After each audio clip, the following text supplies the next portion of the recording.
গাজা শান্তি বোর্ডে যোগ দিলেন ইসরায়েলের প্রধানমন্ত্রী বেনিয়ামিন নেতানিয়াহু। তেল আবিবের দাবি, মার্কিন প্রেসিডেন্ট ডোনাল্ড ট্রাম্পের আমন্ত্রণে এই সিদ্ধান্ত নিয়েছেন তিনি।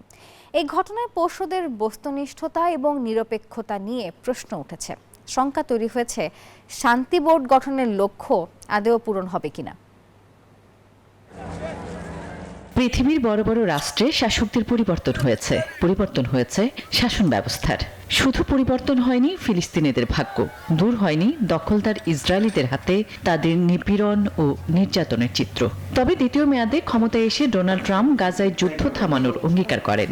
নানা নাটকীয়তার পর প্রকাশ করেন গাজা শান্তি পরিকল্পনা, আশ্বাস দেন ফিলিস্তিনিদের অধিকার ও নিরাপত্তা নিশ্চিতের।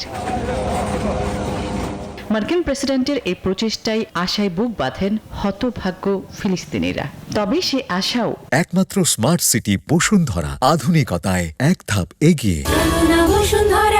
যেন ধূলিসাৎ হয়ে গেল গাজা শান্তি বোর্ডে নেতানিয়াহুর যোগদানের খবরে।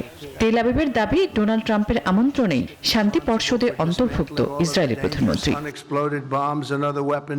নেতানিয়াহু ছাড়াও রাশিয়া, চীন, তুরস্ক, ভারত, পাকিস্তান সহ বিভিন্ন দেশের রাষ্ট্রনেতাদের আমন্ত্রণ জানানো হয়েছে। তবে ইসরায়েলের বিরুদ্ধে গাজায় বর্বরতা ও যুদ্ধাপরাধের মতো অভিযোগ থাকায় পর্ষদের বস্তুনিষ্ঠতা নিয়ে প্রশ্ন উঠেছে।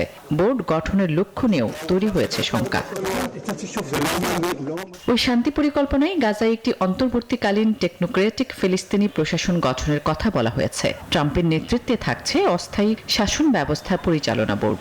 প্রধান লক্ষ্য যুদ্ধ পরবর্তী গাজার পুনর্গঠন, শাসন ও নিরাপত্তা নিশ্চিত করা। আসমা তুলি, নিউজ 24।